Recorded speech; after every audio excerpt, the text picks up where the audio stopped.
So I'd like to talk very briefly about FLC. How many of you know about FLC? Okay, 2, 3.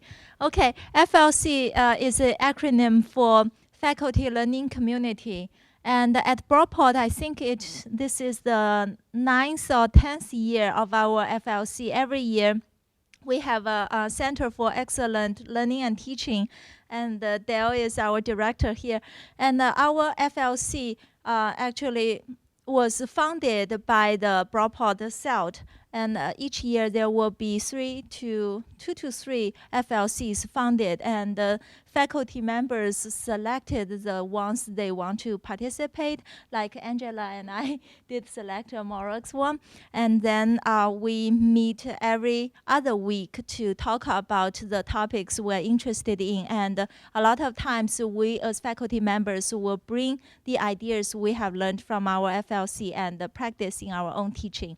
So I would like to ask Morag to talk more about the specific FLC she was leading.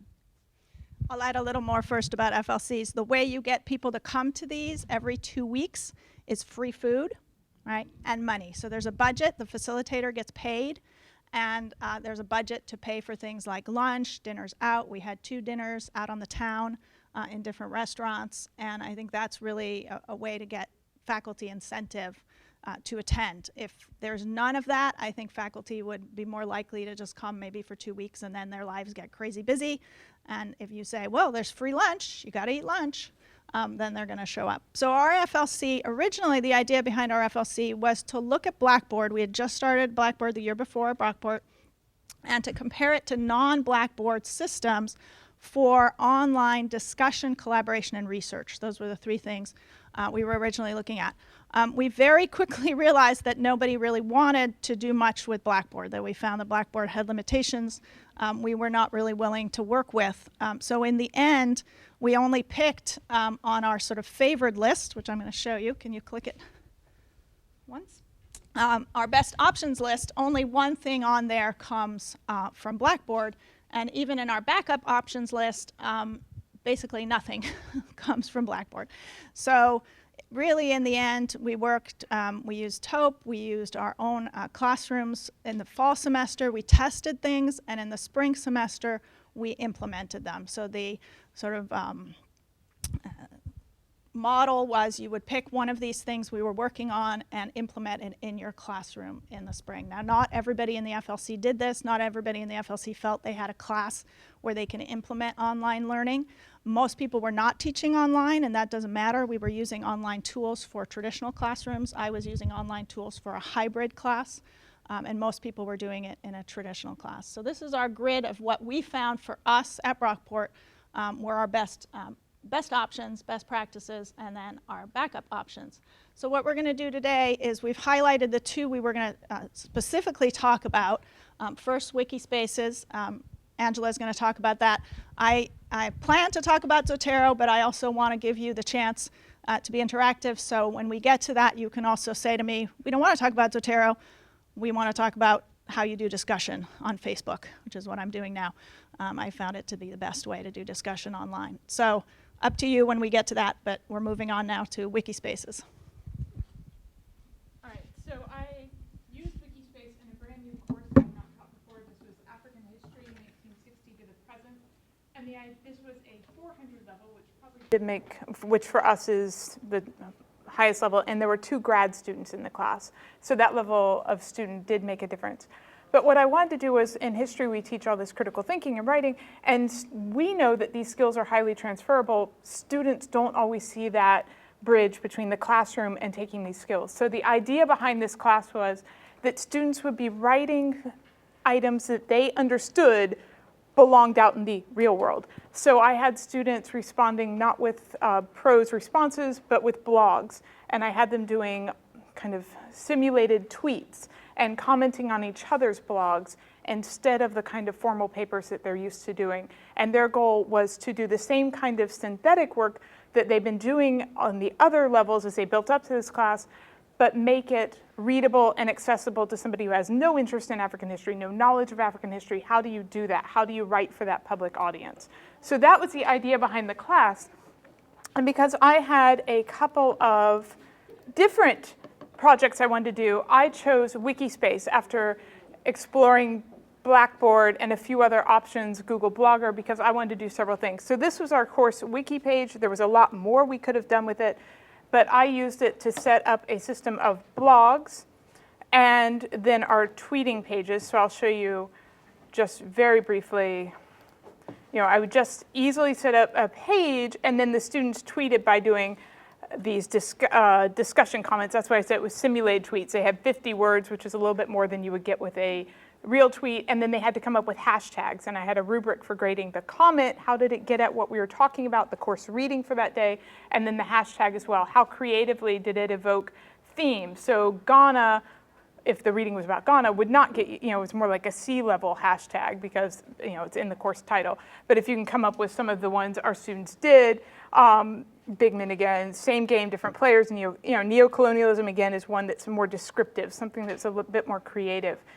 So that was the idea behind it, and I'm going to come back to this in a minute, but I may have to click through again quickly because it's going to go to where. So I wanted to talk to you about how the students found it first. At the end of the class, I did a totally anonymous, very pen and paper kind of course survey of the students. They mostly found it very easy to use Wikispace. So that's the first thing I wanted to address. The one person who found it extremely easy was not the student who had used Wikispace before. So that was somebody new to the program. And I also asked along that line, of those who had used Blackboard, and only 5 of them had used Blackboard discussion tools before, which do you prefer? 4 of the 5 preferred Wikispace to trying to have their discussions in Blackboard, and 1 preferred Blackboard. And I'll get to some reasons why I think that is in a minute. So to come back over here, I just wanted to show you guys a little bit, because I don't know how many people have used Wikispaces. So again, just about 3 or 4. So I wanted to walk you through what a student did when they were blogging. So they would click this button right here, this blue piece of paper, and that's how you add a page. And they would give it a title, CIT sample. And then I made them tag their blogs with their first name, and then they used the week 1, week 2, week 3, and that's it, just the number. And then you create, and it gives you a blank page that you can work with, and this is part of why I wanted to do it, to show you some of the functionality here. And this is a different keyboard, so I'm not going to experiment with blowing this page up because I might mess up. So I hope you guys can see here that you've got kind of normal looking Word limited options, the ability to do links, to upload a file. The widgets is where the power is. There's so many basically pre-programmed HTML drop and play options here for students to use. And the one I used all the time was list of pages. So I'm going to show you that once I've created this page, it shows automatically up in the list of blogs because I just put list of pages. Anything tagged with 2 shows up in the week 2. Anything tagged with Angela shows up on my personal blog page. So that way students didn't have to know a lot to be able to automatically use this system. So coming back out of that, I'm just going to say this is just a sample. All right. And we wait. All right, so this is my very, very basic page. But you come now to this and scroll. Actually, I should go to weeks 1 through 4. And you get CIT, because that was my sample section for the students where I made some samples the second week of class and showed them how to use it. And if I clicked on my name there, Angela Tomsell, it would also show up on that page as well. The link would. So that was the basics of what I was doing with these students. And I made a table of contents to make it a little easier for them to navigate around with. But I wanted to show you, not lose my thing there, a little bit more about what the students did and what it resulted in. So this was a student blog when we were looking at international intervention in China. So this was one of several students who got into it, even though I didn't give extra points for pictures. They chose to do so anyway. They wanted their pages to look good.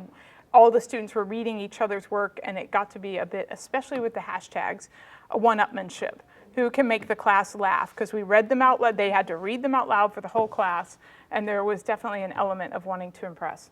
So he wrote this article. He only had to write 500 to 600 words. Many of them got really interested and went over the limit.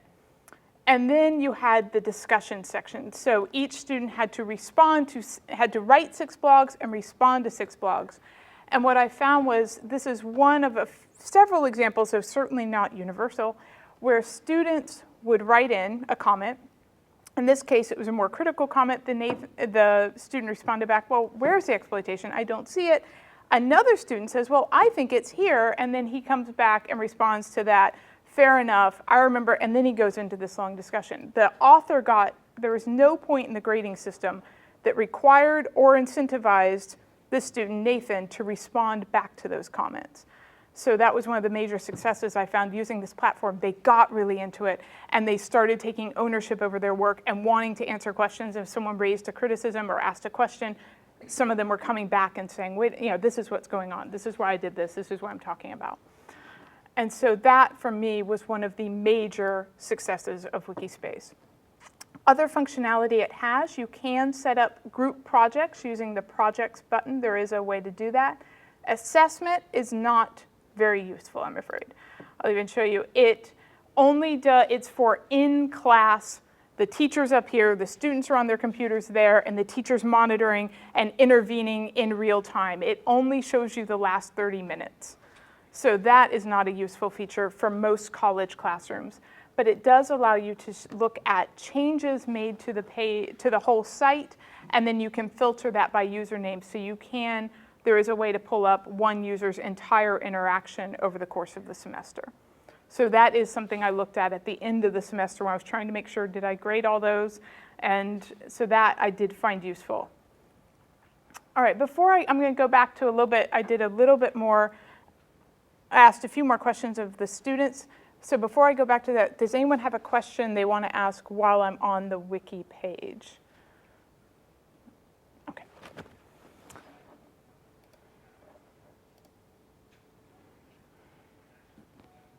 All right. So of the students, then one of the other questions I asked them was, would you recommend using the following again? As you can see, about 90% recommended using it again for blogs. Well, use the assessments, blogs and tweets, and about 80% recommended the blog comments. And then here is the assessment outcomes. I asked them to rate it in terms of, how did this encourage your engagement, help you process, understand course material, push your writing skill or style in new ways, keep you on track with readings. And what I had done this for in part was encourage your engagement. That was one of the major reasons I did it. And that was one that students rated it the least successful, whereas they really did see it as helping them process the material, push their writing skill in a new way, which was my other major goal in developing this course and these assessments. And then keeping them on track with the reading, which was definitely a plus, that people came to class having done, at least a core group of students every time had done the reading in a thoughtful, engaged way, rather than a superficial way. And so I found it worked very well for those components. So pros and cons, the students have found it very easy to use, and I found it fairly functional. The range of assessments, you can have one space where you can do blogging, you can do tweeting, you can do a true wiki where groups are working together to build up an article, for instance. So there are several things you can do in one dedicated space. And I think that's another reason students liked it. I put this under aesthetic appeal, but I think it's broader than that in the sense that, yes, students liked it better than Blackboard. It looks better than Blackboard, but it also meant you go into Blackboard and there's all sorts of things everywhere. You go into Google Drive and your whole life might be there, your family's Christmas list. And so thank you. This one is one dedicated space. You go there, it's the classroom, and you're there to do your work, and you do it, and then you go, instead of getting distracted. Cons, grading was incredibly frustrating and time-consuming because there's no link between this and Blackboard. So I'm having to keep track. After experimenting many ways, I decided that pen and paper was the best way to make sure that I graded everything. I made a printout of the dates, and I'm checking off, did this. And so that actually was fairly good once I figured out that way and gave up trying to do this digitally. But grading was frustrating. And I suspect, I found the limited, because they have all these plug and play, and they're great. But if you want to do something that isn't plug and play, they have some ability to use HTML within it. But I'm not so good that I have intermediate abilities. And so I found it a bit frustrating to get around. The students who had no ability had no problems. They were completely not bothered by this. But I suspect intermediate users like myself would find that a bit frustrating. Anyway, so that is I can take questions, more questions on this at the end. Okay. My microphone. Okay, so as I said, I am prepared to talk about Zotero, but if there's anything else on here, on our little handy grid we created for ourselves, you would prefer I talk about, I've done them all, so I didn't even use Wikispaces. So everybody okay with Zotero? Or just Facebook discussions? Facebook discussions? Okay, so I have now tried Blackboard discussion, and this is both in an online and a hybrid class. I've tried Google Blogger in an online and hybrid class, and now I'm doing Facebook for the first time in an online class. And I don't yet have data for Facebook because my class is ongoing. We're in week 3. But I have data for the other two. And the data for Blackboard, if any of you have used discussion in Blackboard, the data for Blackboard was moderately successful. My students found it okay. They found it frustrating to figure out which thread. A lot of them didn't read each other's threads. A lot of them gave really poor titles to the thread, so then they would talk about the same thing again and then get graded down, but that's because they were too lazy to click on this thread and see what other people had said. So I found Blackboard discussion annoying, aesthetically, unpleasing, but very easy to grade. So I went to Google Blogger, and if any of you use Google Blogger for discussion, so Google Blogger is meant for a blog, but you can set it up as these private, multi-person spaces, right? Privacy is the key thing for me. It's that people outside can't see it. And the downside with Google Blogger, they liked Google Blogger. They rated Google Blogger very highly.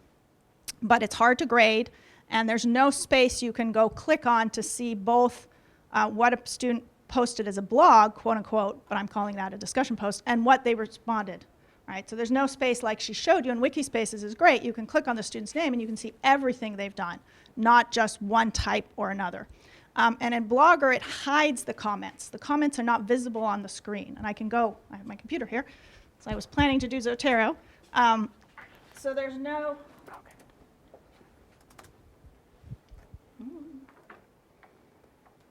come on. Is it up? Okay, where's my Blogger?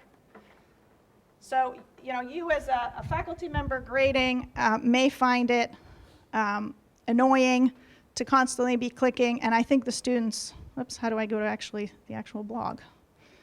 View blog, that's where it is. View blog, yes, tells you how long I've done this. I just did this past semester. So you can see what I liked about Google Blogger is you can make it very pretty, you can make it very much set up for your class, you can have a nice background, but as you see, you don't see the comments. Some of these don't have comments, but they're not visible. You have to, scroll and click. And again, I think that the more you make it easy for students to see the threads and see the responses in one place, the more they will talk back. As you saw in Angela's Wikispace, they could see it all there. They went to town. So now I'm using Facebook. Now you get to see my Facebook page. Maybe sharing more than I should. And Facebook, very nicely, has created something called secret groups. And secret groups only can be seen by the people who are in them. So they will not show up. Did I type too many W's? That's what the problem is.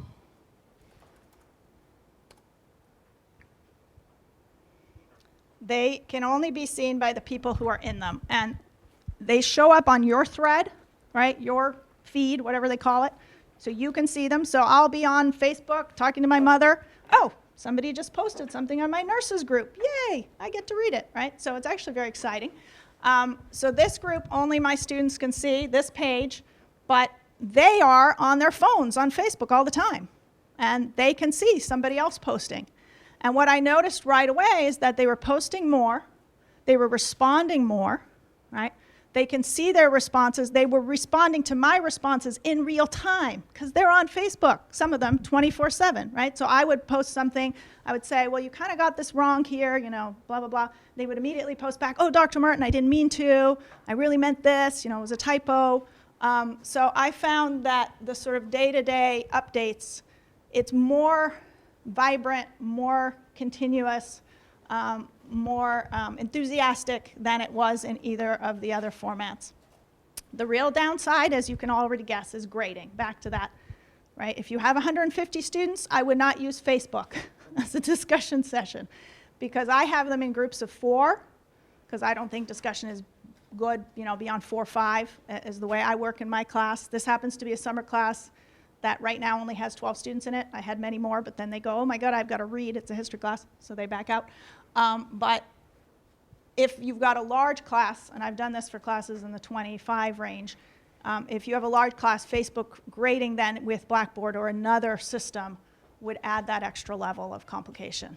Like Blogger, there's no way to go and click on their name and see everything they did like there is in Wikispaces. So it's great if your numbers are limited. If you do discussion like I do as a pass-fail, right, then I have very strict standards, which you need to do to pass. Otherwise, you fail. So you don't have to give them, well, that's lovely.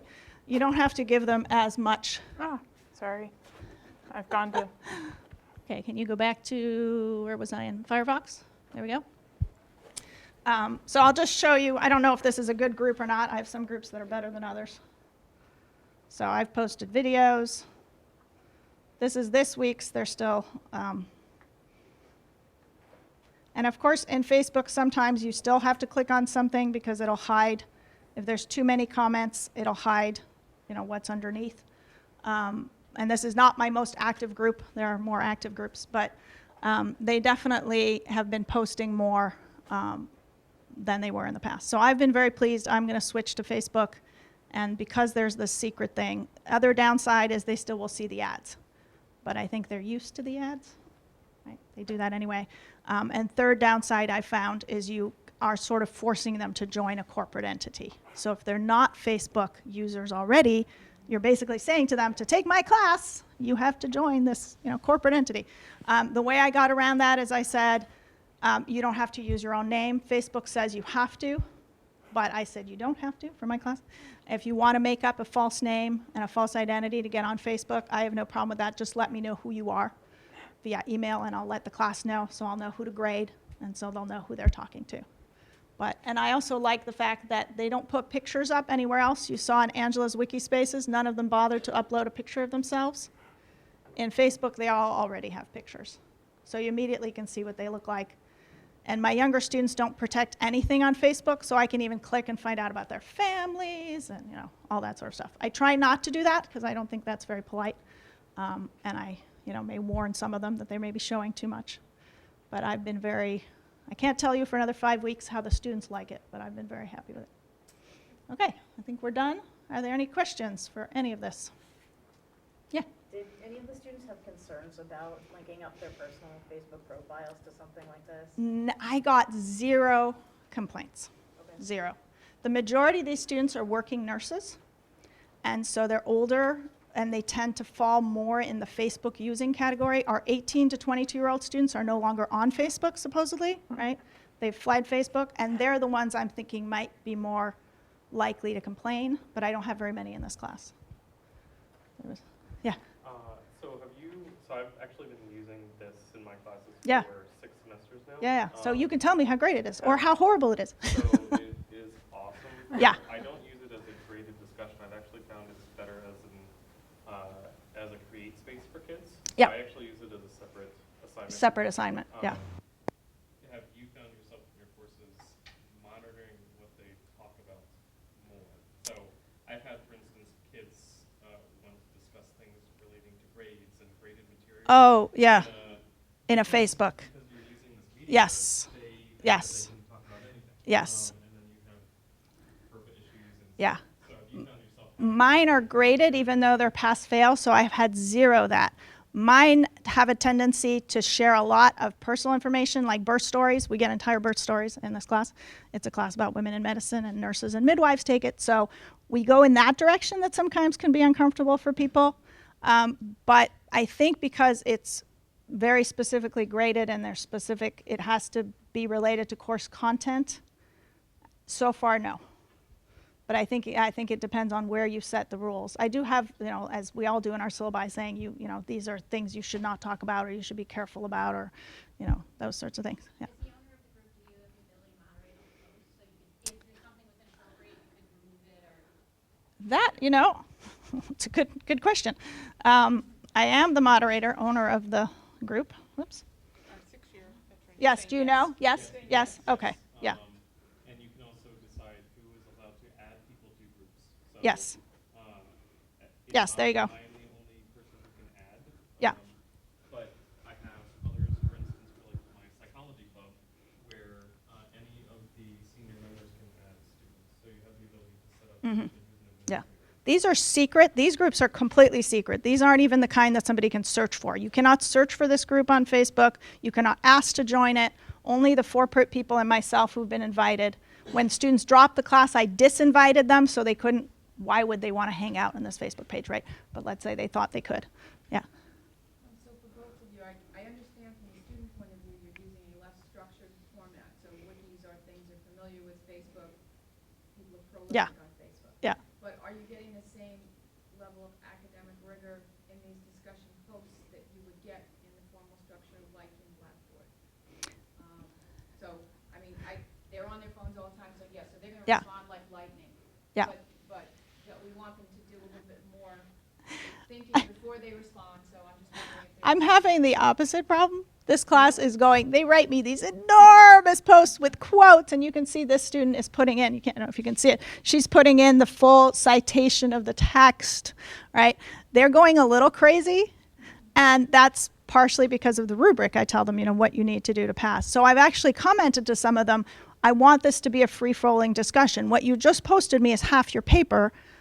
If you write them shorter, more people will respond to you, right? I actually am having the opposite problem, but that is, again, what you tell them they need to do will set, if you use it as let's have fun and talk about our topic, but not link it to material, then you're going to get a different kind of post than if you say, to pass this week's post, you must, have critical thinking about both the readings or whatever it is, then I've had the opposite problem. I have to tell them to, don't spill your entire discussion in one post. Yeah, I'm sure there are issues with this, legal issues potentially with Facebook. The fact that this is a pass-fail assignment, it's not their main assignments, right? If this was the sort of major 50% of your grade, graded, not pass-fail, I would see it very differently if you're using discussion for that purpose. I'm using discussion on an online class to stimulate them, their ideas for their real graded work, which is their papers. But maybe I'm breaking some laws. Anybody here a lawyer? Want to tell me? But And with Wikispaces, yes, I can see it. They are supposed to be long-lived, but there's no guarantee of permanency, of course. But then that is, I guess, a side benefit of having all the grading in Blackboard and the feedback in Blackboard. There's a permanent record of all of that, at least. And we are supposed to not archive all the student work at a certain, there's the expungement. yeah, that's only 1 year. There is, but until that period, I just Yeah, wondered what it's the 1 process year. is. I figure in 1 year, Facebook will still be here. So yeah. Thank you. Thank you for coming.